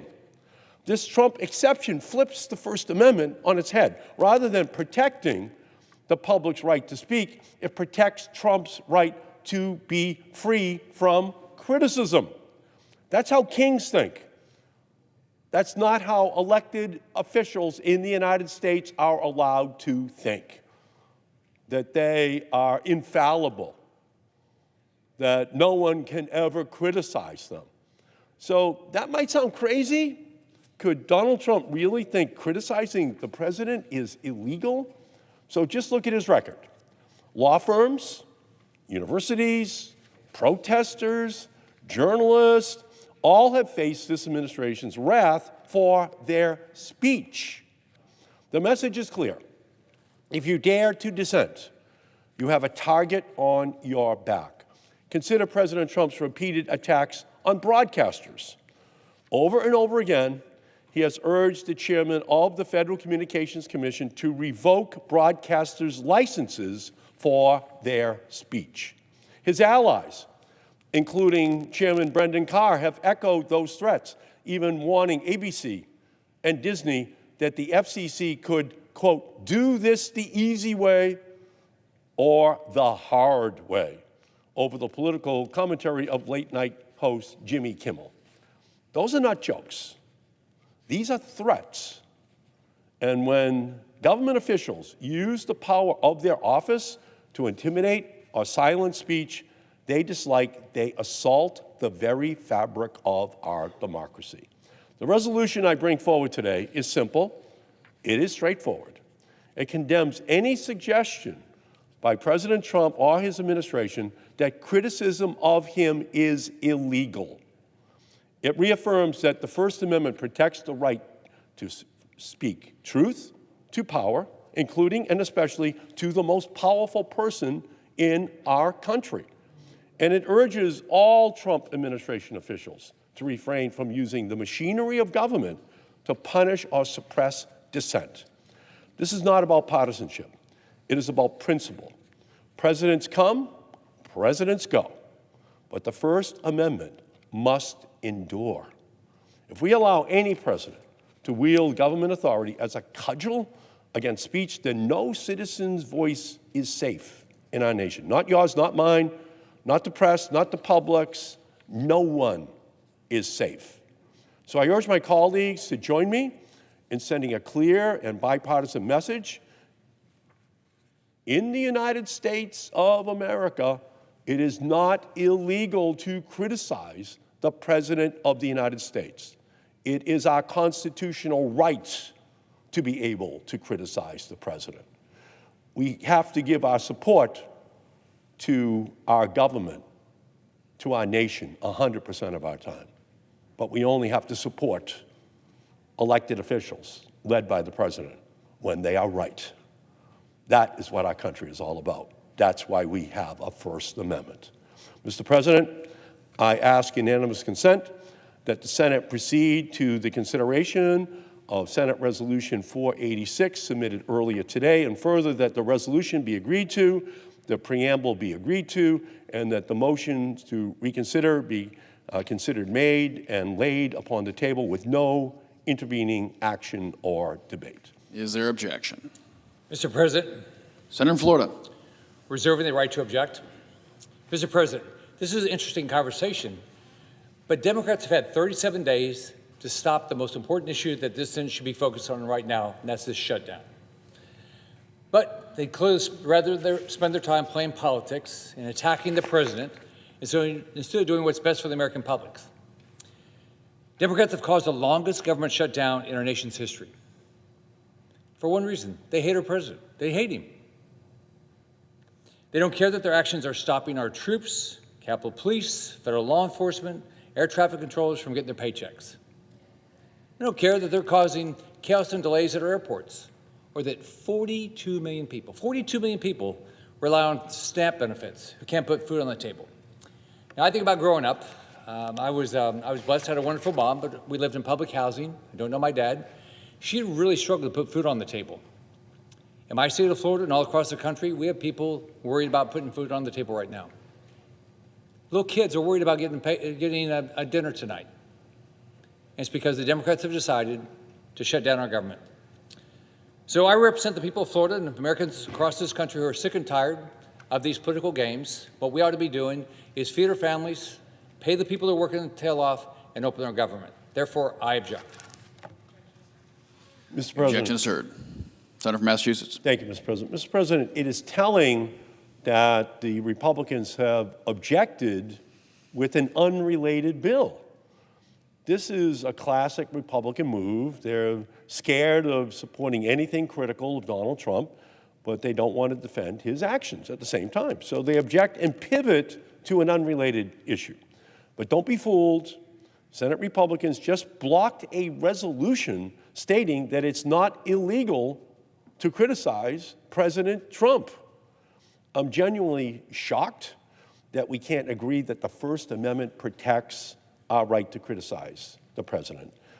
This is, unfortunately, an era where Donald Trump wants to be king, and too many in the Republican Party are allowing him to believe that that is possible in a democracy with a Constitution and a First Amendment that guarantees the right of free speech and the right of freedom of the press. So with that, Mr. President, I yield back. Mr. President.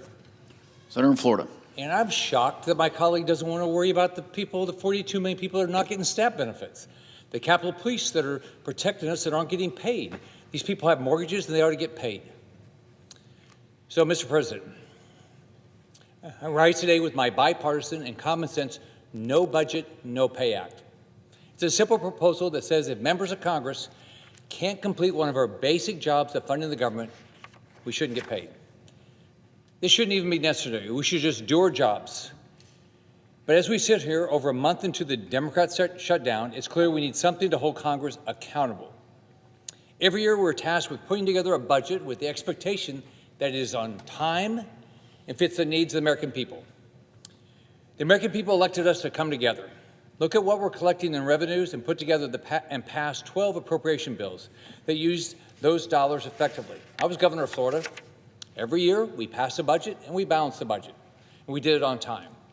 The last time Congress passed all 12 appropriation bills on time was, what's your guess? 3 decades ago. Congress has failed time and time again to do its most basic job. I came to the Senate to fix this. I ran on a plan to make Washington work better for families, which included my No Budget, No Pay Act. And I've been fighting to get this passed since I got here in 2019, and I've been met with resistance from many of my colleagues since I got up here. But unfortunately, Democrats have thrived in the dysfunction and have fought endlessly to keep the status quo. They passed massive spending bills after massive spending bill, which has caused massive inflation in this country. They've raised taxes and expanded government. We have now Mr. President, how much debt do you think we have now? $38 trillion. We're running $2 trillion a year deficits. Now they're using the same dysfunction to shut down our government. They're prioritizing a liberal wish list over the needs of the American people. And they're more than happy, it seems, to deprive federal workers, TSA, FAA, and law enforcement of their paychecks, while members of Congress still get their own paychecks. Democrats are happy to stop 40 million people from getting their SNAP benefits. I just can't imagine, little kids worried about where their meals are going to come tonight. These Democrats voting to shut down government are still getting paid. We should not get paid if we don't do our job. There's a problem with Washington. Any working American will tell you that if you don't do your job, you don't get paid, except here. Members of Congress consistently fail one of our basic duties of funding the government on time and still get a paycheck, even when others don't. Senate Democrats have now voted against funding the government 14 times in the last 5 weeks. They voted time and time again to continue the longest shutdown in our nation's history and stopping people from getting paid. But they're still getting paid. Democrats shouldn't be shutting down the government and risking others' paychecks without being in the same boat. I ask every one of my colleagues to support passage of my No Budget, No Pay to tell every member, do your job, fund the government, or do what other people end up doing, forego your taxpayer-funded salary. I ask unanimous consent that the Committee on Homeland Security and Government Affairs be discharged from further consideration of S-88 and the Senate proceed to its immediate consideration. I further ask that the bill be considered, read a third time and passed, that the motion to reconsider be considered made and laid upon the table. Is there objection? Mr. President, I reserve the right to object. Senator from Massachusetts. And I agree with my colleague, for sure, that during a government shutdown, lawmakers should not be paid. And that's why I'm having my pay deferred during this period. But the real answer to this shutdown isn't to withhold pay from lawmakers. It's for Republicans to stop holding the health care of Americans hostage for millions of Americans, including 337,000 people in my home state. It's for the House Republicans to return here to Washington. They're in a political witness protection program right now back in their home states. They should come here and negotiate on these issues. We're seeing the consequences of this Republican shutdown every day: reduced SNAP benefits, canceled flights, rising health care costs. So enough already. Let's sit down. We can open the government and protect the health care of all Americans with one vote on the floor. So my Republican colleagues, they're kind of twisting themselves into knots, trying to use the shutdown to block my free speech resolution. That is ridiculous. We should have the vote on free speech. And because of that, Mr. President, I object. Objection is heard. Mr. President. Senator from Florida. I want to commend my colleague for deferring his paycheck. I think it's the right thing to do. If he's willing to defer his paycheck, why wouldn't he allow my bill to pass that all of us should defer our paychecks until government gets open again? The right thing to do is open the government and figure out how do we improve our healthcare system. Our healthcare system is out of control. The costs are out of control. Obamacare has completely failed us. Remember when Obamacare was passed, President Biden said, "Oh, you won't lose your doctor." Biggest lie of the year. "Oh, gosh, you're not going to lose your plan. You completely lost your plan." "Oh, you're going to save $2,500 a family." No, your costs have skyrocketed. Your co-payments are up. Your deductibles are up. Your premiums have skyrocketed. And so what we've got to do is we need to sit down in a bipartisan manner and say, how do we actually fix the cost of health care? You don't do it by shutting down government and making sure our military doesn't get paid, our TSA doesn't get paid, our FAA doesn't get paid, our Capitol Police doesn't get paid, all of our federal workers don't get paid, and we prevent 42 million people from getting food stamps benefits. If we want to fix health care, which we should do on a bipartisan matter, we should sit down and do that once we open the federal government. So I'm disappointed that my colleague, I commend him for deferring his paycheck. It's the right thing to do, but we should do that for every member of Congress until we open our government. Thank you, Mr. President.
Mr. President. Senator from Texas is recognized. Mr. President, are we in a quorum call? We are not. Thank you, Mr. President. Next July, we will celebrate the 250th anniversary of the founding of this great country. As we approach this monumental commemoration, it's worth reflecting from time to time on the enduring principles that have made our nation unique in the world. And perhaps the most foundational of these ideas enshrined in the Declaration of Independence itself is that all of us are created equal, and we are endowed with our Creator with certain unalienable rights. The notion that we're all of equal dignity and must be treated equally under the law was somewhat of a revolutionary ideal. But it does provide the basic foundation for our constitutional republic. All other rights and freedoms that we hold dear flow from that idea. Americans defend the right to free speech because we believe in the equal dignity of every human being and their right to speak as they wish. So our Constitution prohibits government from infringing upon we the people's ability to speak our mind. And as a country, we welcome open dialogue and debate about even the most controversial issues. It almost goes without saying, but sometimes I think we need to remind people that free speech is essential to our democratic republic, to the whole idea of self-government. If people cannot have open conversations and even arguments, then it becomes impossible for us to be informed about the most important issues and to be able to make decisions as we, the voters, we the people, decide at our elections or in petitioning our government, another right guaranteed by the Constitution. But as I indicated earlier, not every country or culture shares these commitments. In fact, many are riddled with ideologies that run directly counter to these ideals that have sustained our democratic republic for nearly 250 years. In the 20th century, totalitarian ideologies like communism and Nazism began to emerge. These radical schools of thought ran counter to American ideals of liberty and equality, placing the state, not the person, but the state, at the center of society, while sidelining the individual, the family, and most especially religion. Totalitarian belief systems defy American principles of freedom of speech and association, the protection of private property, and the rule of law. Unfortunately, we have seen a resurgence of another vile ideology in recent times, anti-Semitism, the world's oldest form of hate. A recent report from the FBI showed that nearly a 6% increase of religiously motivated incidents against Jewish Americans between 2023 and 2024. In 2024, the same report found that 70% of religiously motivated hate crimes targeted Jews, who make up only 2% of our population. Let me repeat that. This report found that 70% of religiously motivated hate crimes were directed at Jews, 70%, even though Jews only make up 2% of our population. And 41% of young American Jews between the age of 18 and 29 said they had experienced anti-Semitism at least once in the last year. As we can all recall with horror, 2 years ago, on October the 7th, Hamas terrorists conducted the deadliest terrorist attack against Israel in history, the worst cause of death since the Holocaust for Jews, resulting in the murder of 1,200 people and the brutal raping of women and young girls, and hundreds of hostages taken at the same time.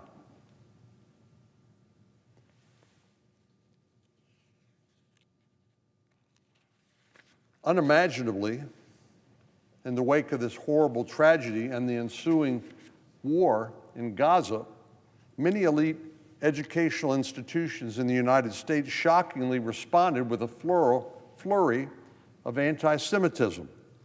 We saw faculty at some of the most prestigious universities in America openly celebrating this devastating attack, while some students blatantly threatened to slit the throats of Jewish students on campus.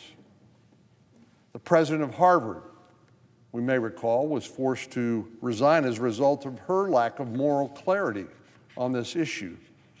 There should be no confusion between good and evil, and this was clearly motivated by evil and hate. When pressed in committee hearings on anti-Semitism on whether Harvard policies prohibited students for calling for the genocide of Jews, she said, quote, "It can be, depending on the context," close quote. Shameful. Republicans in the House and the Senate rallied to the defense of American Jews facing this rising tide of hatred from the radical fringes of the left, while unfortunately too many of our colleagues across the aisle left them out to dry. For example, in 2024, in May, we introduced a resolution led by Senator Tim Scott of South Carolina condemning anti-Semitism on American college campuses, yet this was blocked by senators on the other side of the aisle for some reason. Some Democratic House members even visited these protests to show solidarity with the very people spreading hateful rhetoric, such as Zionists don't deserve to live. Vice President Kamala Harris even chose not to preside over the joint address to Congress of the Prime Minister of Israel, instead preferring to keep a previously scheduled commitment to address a sorority gathering in Indianapolis in an obvious snub for the Prime Minister and Israel. There are increasing signs that the Democratic Party has lacked conviction to stand up to the most vile elements of their base. Some of it have even openly embraced anti-Semitism. The newly elected mayor of New York City refused to condemn terrorism in a interview on national television, saying, quote, he doesn't really have opinions about the future of Hamas in Israel. I find it too curious that just 2 years ago he said, quote, when the boot of the NYPD is on your neck, it's been laced by the IDF, the Israeli Defense Forces. This is the newly elected mayor of New York City. And when asked how he would have handled the protests on Columbia's campus, he said, I would have not sent the police to Columbia.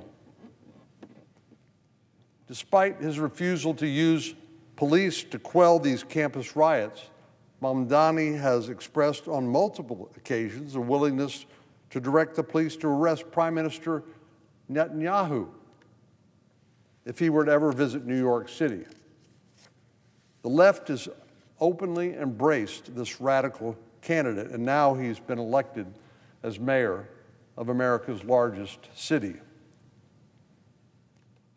But while the Democratic Party has unfortunately embraced anti-Semitism in too many instances, Republicans under President Trump have continued to make clear that what we stand for and have not shied away from making clear what we stand against.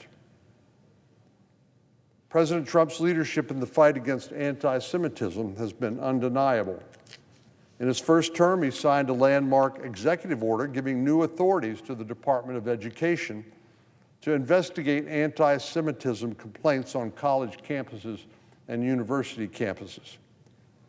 When he was returned to office in 2025, one of his first actions was to sign another executive order to address anti-Semitism that reaffirmed and built on the successes of his 2019 order. In February, President Trump's Department of Justice formed a new task force to combat anti-Semitism, particularly at our nation's schools. So President Trump has made clear that anti-Semitism has simply no place in America, on the right or on the left. Unfortunately, his predecessor wasn't so clear. But President Trump, unlike his predecessor, has had no hesitation directly confronting the anti-Semitism lurking still in our higher education system. President Biden has been gone from the Oval Office for months now, but unfortunately there are still forces capitulating to the radicals who embrace this vile ideology. But I'm thankful that by and large Republicans have not done the same. Even when storied institutions like the Heritage Foundation have sent mixed messages about their commitment to individual liberty and freedom of speech and opposition to this vile form of hatred directed at Jews, prominent voices in the Republican Party have courageously condemned those who ascribe to anti-Semitism, including some who claim to be conservatives. Standing up for the truth and condemning evil does not amount to canceling people. Freedom of speech and freedom of association both allow institutions and individuals to condemn evil when they see it. I believe that all Americans should continue to stand with Jewish Americans against the rising tide of anti-Semitism. As we approach the 250th anniversary of this great country of ours, I hope all of us alike will recommit ourselves to upholding the dignity of every individual in this country and around the world. Mr. President, I yield the floor.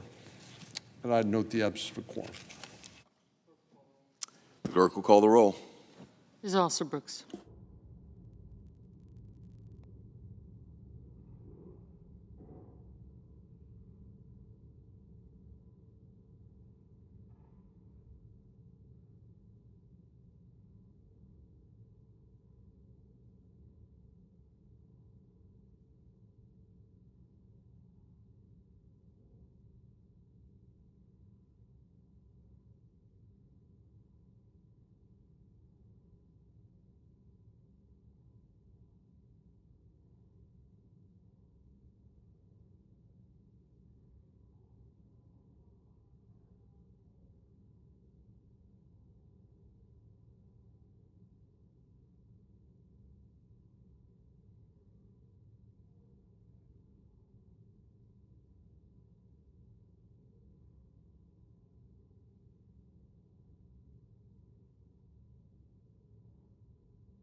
Mr. President. Senator from North Carolina is recognized. Thank you, Mr. President. I ask unanimous consent that the quorum call be vitiated. Without objection. Thank you, Mr. President. Mr. President, we had a great hearing in the Indian Affairs Committee yesterday, and I wanted to come to the floor and talk a little bit about it. But before I do, I want to thank Chair Murkowski, Vice Chair Schatz, and especially Senator Mullen, Mark-Wayne Mullen, who came to the hearing to hear the 130-year-old saga of what I consider as injustice, racism, and all kinds of bad things that the Lumbee people have experienced. Back in January, I introduced the Lumbee Fairness Act, which is to right what I consider to be more than a century wrong. And the issue's come before Senate many times, but every time it's failed. It's like the Lumbee have been promised so many times by so many politicians and so many election cycles, and yet at the end of the day, they're left without a resolution to a problem that started over 130 years ago when they were first recognized by the state of North Carolina. You know, these days, it is rare to see Republicans and Democrats come together and doing anything. But when it comes to Lumbee recognition, the support has become overwhelming, and it's bipartisan. We're talking about support from the current president, Trump, former President Joe Biden, Vice President J.D. Vance, Vice President Harris, former Vice President, Governor Josh Stein, the North Carolina General Assembly, and nearly every member of our congressional delegation. Here in the Senate, nearly 24 members from both parties have co-sponsored the Lumbee Fairness Act, including Senator Schatz, the vice chair of the committee, and Senator Mullen, who sit together on the committee. Now, what's interesting about Senator Mullen is Mark-Wayne Mullen is an enrolled member of the Cherokee Nation. The major opponent to the Lumbee Fairness Act being passed are the Cherokee. Let that sink in. A policy maker in this room, a member of the U.S. Senate, is an enrolled member of a tribe that is opposing Lumbee recognition. Why are they doing it? Well, over the past, they'd say the Lumbee were fake Indians or they weren't real. Their story was fabricated. They've gone to conventions. They've done all kinds of things to try and mislead people about this issue. But the fact of the matter is, I'm not going to let them off the hook this time. But before I talk more about the Lumbee, I do want to talk to the Cherokee people. I moved to North Carolina in 1998. I got involved in politics in 2006. I ran for the legislature, and Mr. President, I became Speaker of the House in 2011, the second Republican Speaker since the Civil War. For years, politicians have been promising the Eastern Band of the Cherokee that they would renegotiate their compact and treat them more respectfully. And for years, those promises were not fulfilled. I became Speaker, and the only bill in the 4 years, the 2 terms that I was Speaker of the House, that I ever allowed to go to the House floor without a majority of the support of my Republican colleagues was to right the injustice that was done on the Eastern Band of the Cherokee by negotiating, by allowing them to modernize and negotiate a new compact which was transformational for the enrolled members of the Eastern Band of the Cherokee. So to the Eastern Band of the Cherokee, not the leaders who are opposing this now, people that I consider to be a part of the casino cartels that are objecting to this because of money, to the Cherokee people, no, I care as much about you today as I did when I took the step to oppose a majority of my Republican colleagues to right that wrong. And we did. Now I've got another tribe in my state, and I want to right that wrong. And the Cherokee are standing in the way. But it's not just the Cherokee. It's the Choctaw. It's the Chickasaw. It's other tribes. But folks, I'm not letting off of this. The Lumbee's history is long and well documented. They were recognized by the state of North Carolina in 1885 and began seeking federal recognition just 3 years later. That was 137 years ago. During the 20th century, the Lumbee were among the dozens of victims of the termination era, a very dark period in our nation's history where on this floor, racist policies, Jim Crow policies were acting out every single day. And the Lumbee became a victim. In 1956, Congress passed the Lumbee Act that acknowledged the tribe but cruelly denied them the benefits and recognition that every other tribe receives, putting them in a no man's land. The federal government has since worked to correct the grave injustices of the termination era for nearly every other tribe, except for the Lumbee. Time and again, the Lumbee have proven their case. The records are filled with testimony, studies, and reports that all lead to one conclusion. The Lumbee are a tribe fully deserving of federal recognition. The House has acknowledged that repeatedly, passing the Lumbee recognition bill with broad bipartisan support in every Congress since the 116th. This year, it was unanimously voted and included in the National Defense Authorization Act that we're about to begin conferencing on. In 2022, I promised to identify and expose the small but persistent opposition to this bill.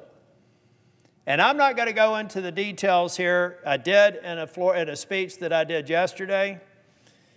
But let me just tell you what I found was pretty simple.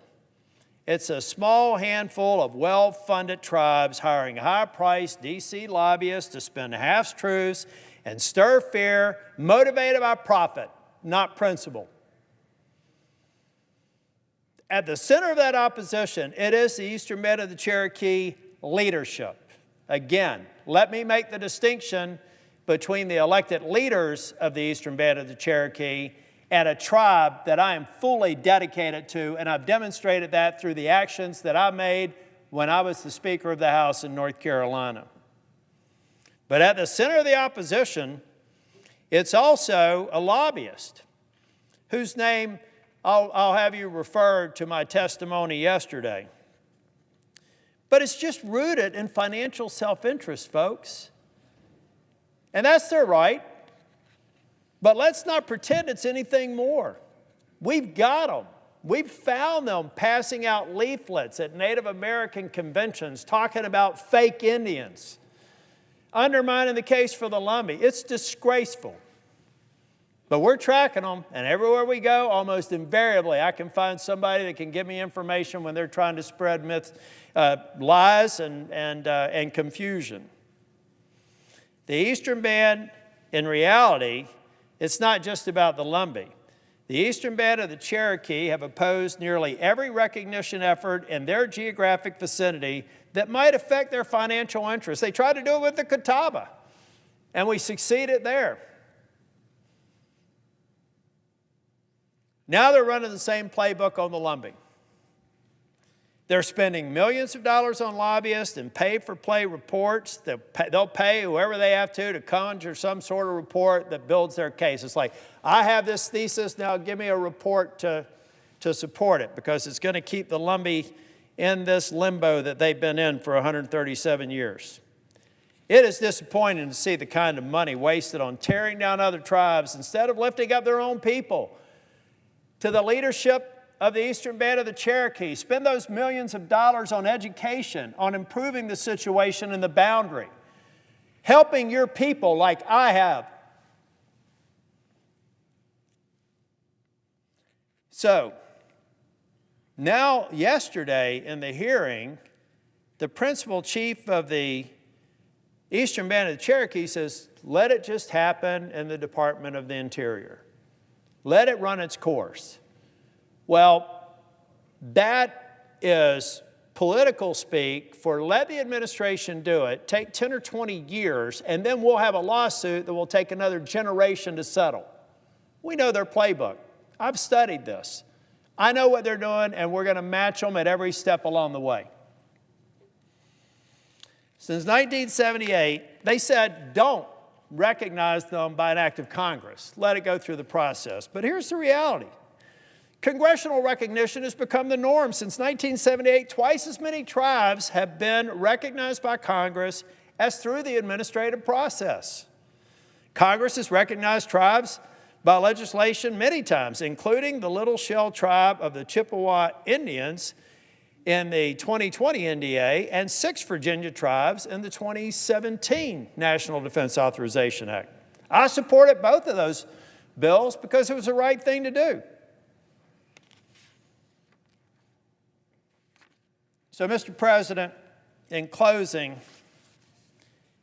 I hope that the Eastern Band of the Cherokee leadership know that I care about the people of the Eastern Band of the Cherokee as much as I care about the Lumbee. I went to great lengths to have the Eastern Band experience the benefits that came from the work that I did as Speaker of the House. I will go to great lengths in my remaining time in the Senate to help them in the future, as soon as they do the right thing and allow the Lumbee people, after 137 years, to get the federal recognition that they deserve. Thank you, Mr. Speaker. Thank you, Mr. President.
The senator from Arizona is recognized.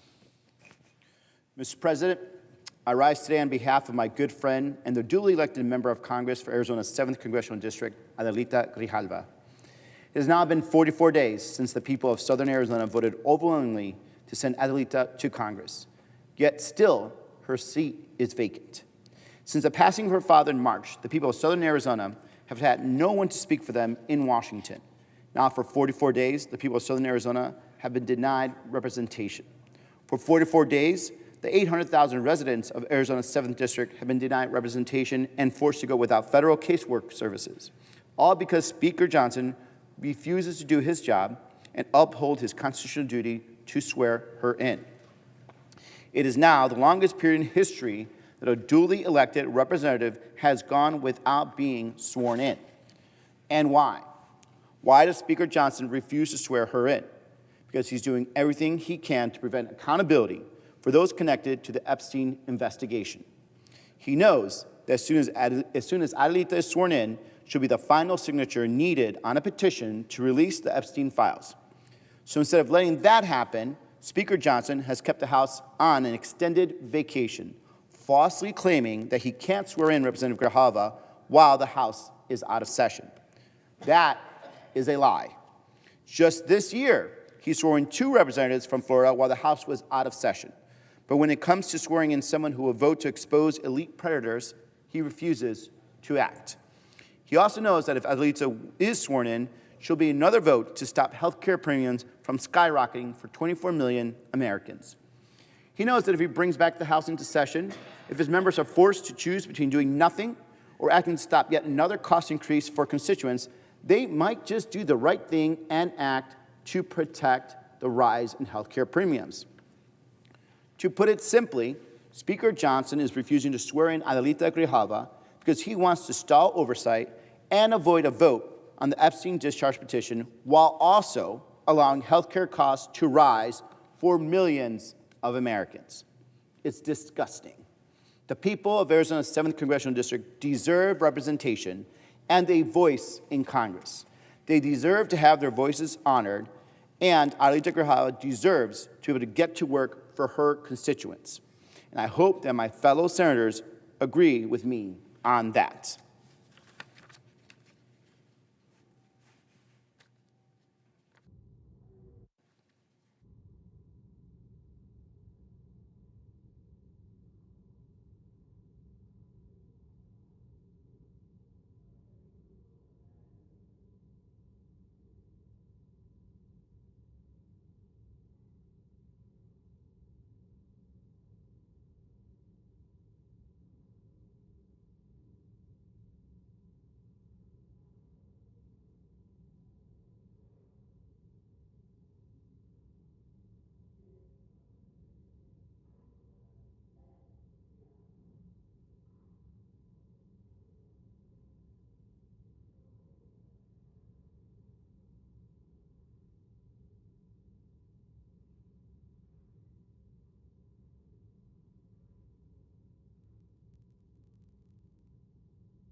Mr. President. Senator from Arizona is recognized. Mr. President, I'm going to yield to the other senator from Arizona here briefly and come back to me in a second. Without objection. Without objection. Thank you, Mr. President. In closing, the constituents of Adelita Grijalva have voted. They have voted and they have spoken in the most democratic way that we have established under the Constitution. An election occurred. It has been certified by the Secretary of State. It was an overwhelming victory to the point where there is no real reason, no logical reason why the 800,000 constituents of Congressional District 7 of Arizona are lacking that representation. And that's why I speak today in support of this bill. And with that, Mr. President, I ask unanimous consent the Senate proceed to the consideration of my resolution at the desk, which calls for the prompt swearing in of Representative-elect Grijalva, that the resolution be agreed to, the preamble be agreed to, and that the motions to reconsider be considered made and laid upon table with no intervening action or debates. Is there objection? Mr. President. The Majority Whip is recognized. Mr. President, I object. Objection is heard. Arizona is recognized. Mr. President, every American is supposed to have 2 senators and a representative fighting for them here in Washington. All of us should care about that, whether it's our constituent or someone else's. Now, it's been 44 days since Southern Arizonans elected Adelita Grijalva in a landslide to represent them in Washington. Yet 800,000 Arizonans, including me and my wife Gabby and my daughter, still do not have a voice in the U.S. House of Representatives because of political games being played by Speaker Johnson. My office, we've seen an increase in calls and casework from the district because they don't have a congressional office that they can turn to. Mr. President, this is unprecedented. And I've heard Speaker Johnson's excuses. None of them make any sense.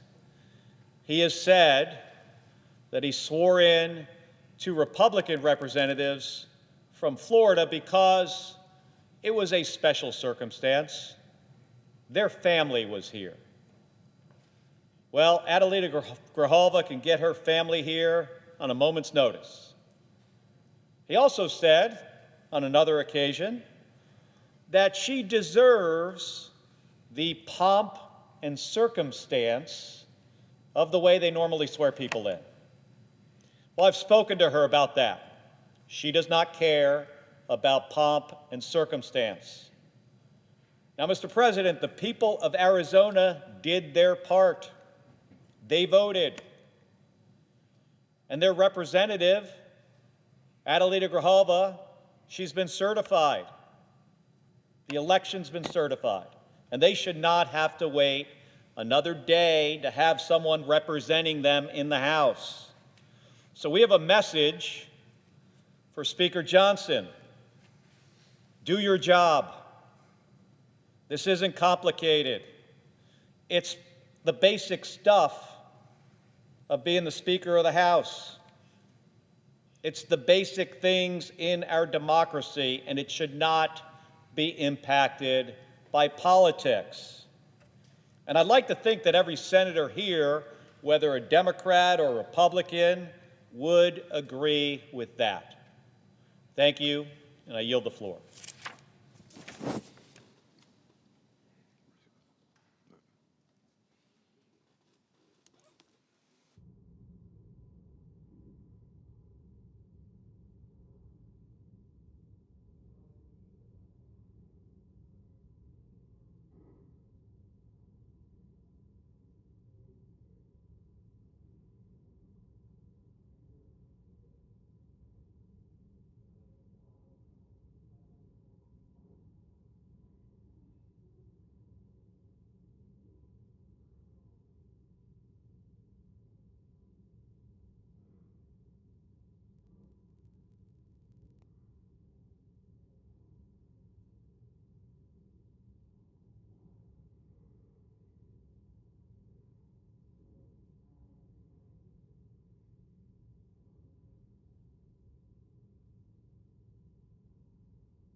Senator from South Carolina is Are we in a recognized. quorum call? We're not. Okay, thank you. Well, I will be speaking here for a few minutes about the upcoming War Powers Resolution vote.